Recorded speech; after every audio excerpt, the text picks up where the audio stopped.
Hey, everybody, how are you tonight? Thank you for tuning in to another episode of the Belief Breakthrough Show. I am so excited about the guest that I have for you guys tonight. She is all about health, taking care of yourself, and teaching you what health truly looks like.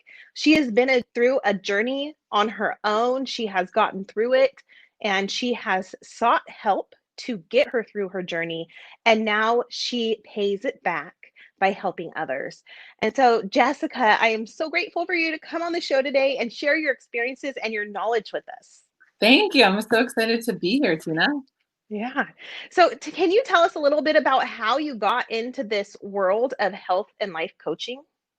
Yeah, absolutely. I mean, my story really goes back years ago, and I was not always healthy. When I was younger, like a lot of young girls, I had really poor habits. I had really bad self-esteem issues. I did not have a good relationship with myself. I didn't like myself, and that really showed in the actions that I took in life and the people that I allowed in my life.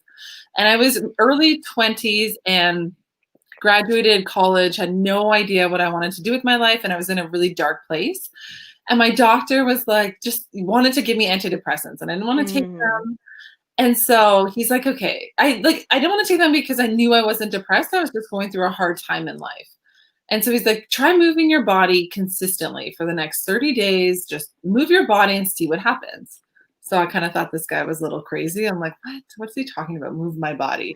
So I did. And I actually signed up for a gym membership like that night. And I started going to a gym and I started walking and running and yoga. And I just started to be more active.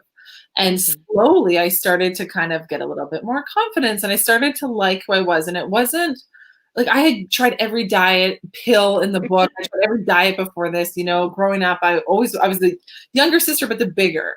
So as I started moving my body more, it became about a feeling inside. It wasn't even about how it looked on the outside, but I started to kind of like myself a little, and running kind of became my therapy. And I started to, build this relationship with myself. And I realized, okay, like there could be more to life than this struggle. Like there has to be more. I'm still so young. There's so much. So I slowly started, and I got a lot of help on the way, but I started to change my habits to really change my life. And years later, I moved across the country and I didn't know anyone. I knew like 5 people in the city. And, I was kind of going back, and this is the thing with habits. They don't just go away, right? So old habits started to come up again. And I'm like, no, like I was working in a job that I didn't love. There had to be more to life. And so I started doing the work, the deeper work, the harder work, beyond just moving my body, and really falling in love with who I was and building that relationship with myself to know what do I value in life? What do I love in life? And what is healthy? Mhm. I want to live a good life. So how do I get from where I am to that point? And so it's just been a journey of really falling in love with who I am from the inside out and building a relationship with myself. And one of the best things that I've really noticed is the more that you love, however you love and respect yourself, your decisions align with that love and respect. Mm. So years ago, it was very clear the way I thought about myself based on the decisions and the people that I allowed into my life. And now it's clear how I feel about myself based on the exact same stuff, but it's just shifted in a much more positive way. That's so beautiful. I love the fact that you mentioned, like, I had to love myself from the inside out. Wow. Because in today's society, we don't even know how to do that. Like, No. it's not even a thing. We are taught that whoever you are on social media is who you are on the inside. And so many people are running and hiding and trying to figure out, like, how do I become that person I'm portraying? Mm. And And you can't. and what you were told as a young person, right? Like as a child, whatever you believe that's true, and it doesn't have to be true. Right? I had all these beliefs about myself that were not serving me. And so I Mhm. really had to let go of those beliefs and create new beliefs for who I was Mm. to be able to live a life that I wanted to live. Absolutely. Most of your mindset seeds are planted between birth to 7 years old. And so if you live in a toxic environment or just people that don't know how powerful words are or Mhm. how their actions towards you are being perceived from a childlike mind, it lays down really bad foundational blocks. Absolutely. Yeah. Absolutely. Words are so powerful. Mhm. They can literally cut you through down to your soul. Like words are people I have to be very conscious with my words because I do have a lot, or I did have a lot of anger hidden inside of me. And so if I couldn't fight with my fists, I would fight with my words. Yeah. And I became an expert at just breaking people. And if I didn't see tears, I wasn't done yet. And so learning how to control the words and how to have compassion in your words and learning the power, right? The Bible says the tongue is like a double-edged sword, and it really truly is. It truly is, absolutely. And the words that you not only use to other people, but more importantly, the words you say to yourself Mm. are, that's what you live. Your thoughts become your beliefs, become your actions. Hmm. And typically, you are willing to speak down to yourself worse than you will ever speak to even your worst enemy. Absolutely. So, being very conscious of your words. We're so mean to ourselves. We are.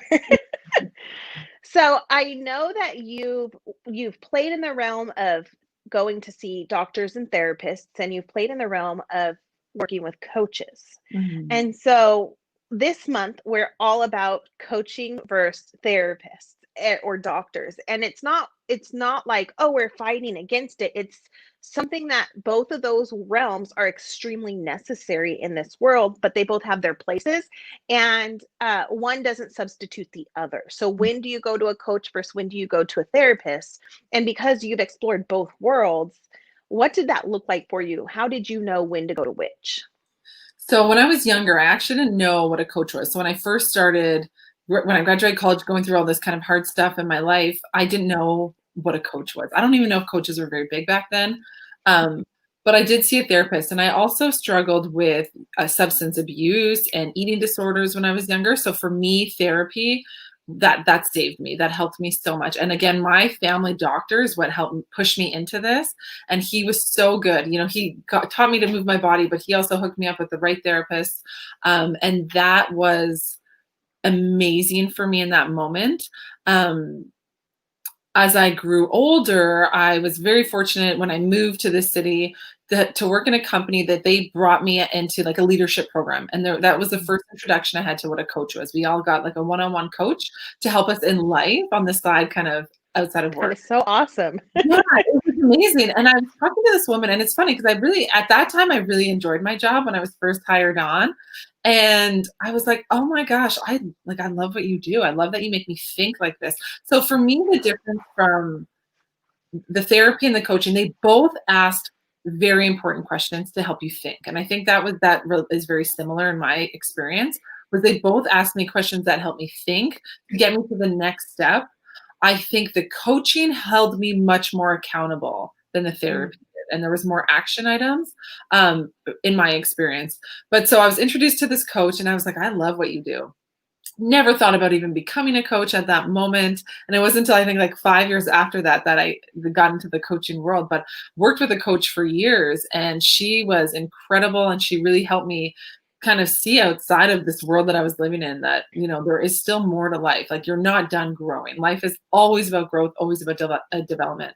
So for me, therapy, I needed it back then for sure. I was going through a lot of like mental health issues, and that really, really helped me. The coaching has helped me crush goals. The coaching has helped me up level my health, up level my relationship with my spouse, up level my career. So that's kind of my experience between the two. Yeah, They're both have been done wonders for my life.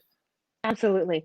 I know for me, when I met my coach, she was working with me on a different level. So I met her through my job, but not as a coach. And she goes, Tina, I'm a life coach. You need to work with me. Let me know when you're ready. And that was like 2 years before I even contacted her to work with her as a coach, because I didn't understand what a life coach was. Yeah. And how she explained it was, if you're in the driver's seat of a car and you're looking in your rear view mirror, that's a therapist. Therapists help you explore your past and work through the trauma that sits in the past and is stored there. When Yeah. you look through the windshield, that is a coach. A coach moves you forward in life and helps you to achieve where you want to be. And so that was very clear for me to understand that and delineate the difference between a therapist and a Yeah. coach. And just putting it in such simple terms, just mind blown, right? Yeah, that is And so true. And as you know, my life is always spinning out of control. And so at that time, I was working full time for the local police department and I was running my own essential oil business. At the time, it was only essential oils.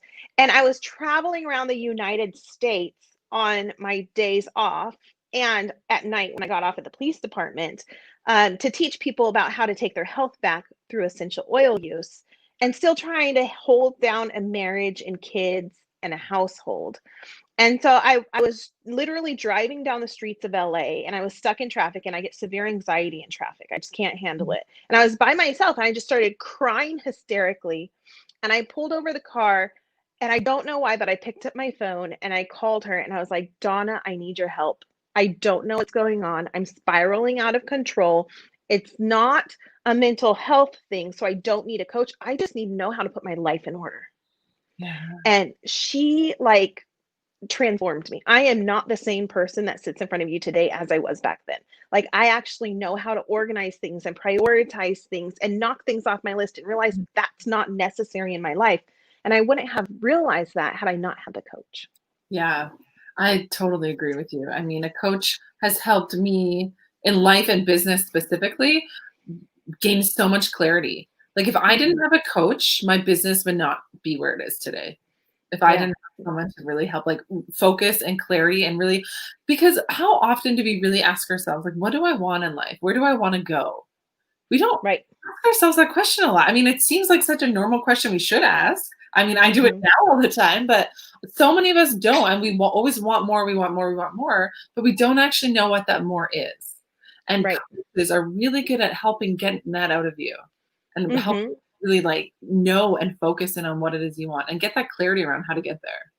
Yeah, I was just going to say map out that action plan, that roadmap of how do you get from point A to B, C, D, because typically our desires are bigger than we could even imagine was possible, Yeah. right? And so you have to take the baby steps, and a coach is really good at figuring out those steps and helping you, holding you accountable. Because that's another main role of a coach is to not let you fall to the side, to not let you get excited by that sparkly object to the left, right? And veer left, right? That's their job. And so what the interesting thing is after working with my life coach, I published my first book. I've built an empire now. It's huge. It's more than essential oils, but I learned through writing my book that I needed to go back into therapy. And so I've recently started back into therapy. And so it's interesting how I'm having to mix the two together. Yeah, that would be a really cool dynamic too, because you're right. When you go to therapy, it's all about undigging the past and let's work on that, where the coaching is the future. So it'd kind of be nice to see how you get to do both at the same time. Absolutely. And so another interesting thing is that I find is most of the coaches that I interview had coaches themselves first, didn't realize they ever wanted to be a coach and then fell into it. Like me and you. Absolutely. So, how did you decide that you wanted to be a coach and how did you dial in on your niche, which is health coaching? So, there's not a lot of health coaches, there's a ton of life coaches, but there's not a lot of health and life coaches. And so, how did you get to that point in your mindset that said, okay, I need to start helping other people, and this is how I'm going to do it? So I've always known I wanted to help other people. So I was working in health and safety and I loved it because I was interactive, helping them, training them, doing orientation.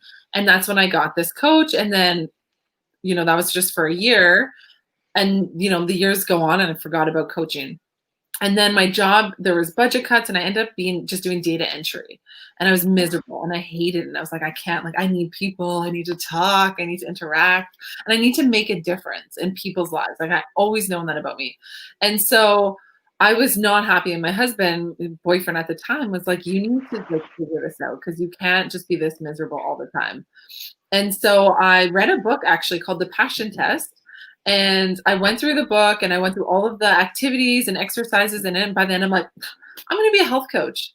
And he's like, what? I'm like, a health coach. She's like, well, what is that? I'm like, I don't even know if it's a thing, but I'm going to find out. And I did some research and it was, and there was a certification around it.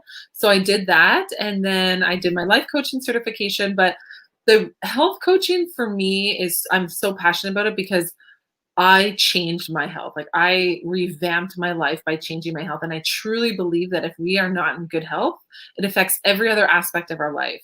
And when we take care of ourselves and when I say health, I don't just mean, working out every day and eating right. There's so many aspects to health and taking care of yourself. And when we're really, really doing that, it aligns, helps. It's like a ripple effect over the rest of our lives. And so I'm really passionate about health. I am passionate about like working out and all that stuff, but just helping people live a better, a longer life that they can live where they're mobile and they're not, prone to injuries and they're not getting sick and ill, having illnesses and all that kind of stuff. So I'm such a believer that everyone, we only have this one life, live it to the fullest. And when we have good health, we can do that. Absolutely. Now, you said eating right and exercising isn't all there is to health. No. But in today's society, that's typically what you're told. You have to eat right and you have to exercise. And we don't really get into any of the other stuff. And I feel like the other stuff is almost more important.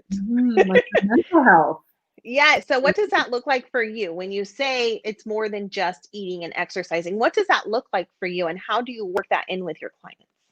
So, a big part of that for me and for the mental health is your mindset and really being able to come and live in a place of gratitude. So you're looking for things to be thankful for and joyful for, not things that you're wanting, you're upset that you don't have, right? And when you practice gratitude, that's what you get. You're always looking for things to bring you joy. You're looking for things that you're like, yes, this is amazing. This is beautiful. Look at this flower. I love instead of always thinking, oh, I don't have this. I don't have this. I'm too big. I'm not thin enough.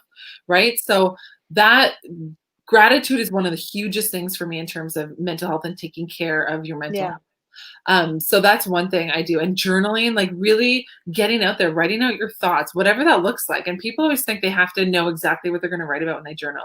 And I always say, just start writing, whatever comes to your mind, just write it down. And like so much will just flow out of you. You're going to have no idea. And no one has come back and been like, I've just been so stuck. Right. It's just because you can't be stuck. Just write any word that comes to your mind and see what happens. And so those things are huge for me in terms of taking care of beyond, your wellness, beyond just what you're eating and the food, but things that you're important to as well. So, and not just in terms of food, right? The people that you hang out with, right? The people that you're allowing into your life, the things that you're watching on social media, on TV, like you're consuming all of this energy and everything from other people and other things that you're seeing. And that plays a huge role on you as well. And so making sure that what you're allowing into your life is not something negative. It's something that's going to help push you forward. And it's something that's in alignment with the life that you want to live. Absolutely. I love that.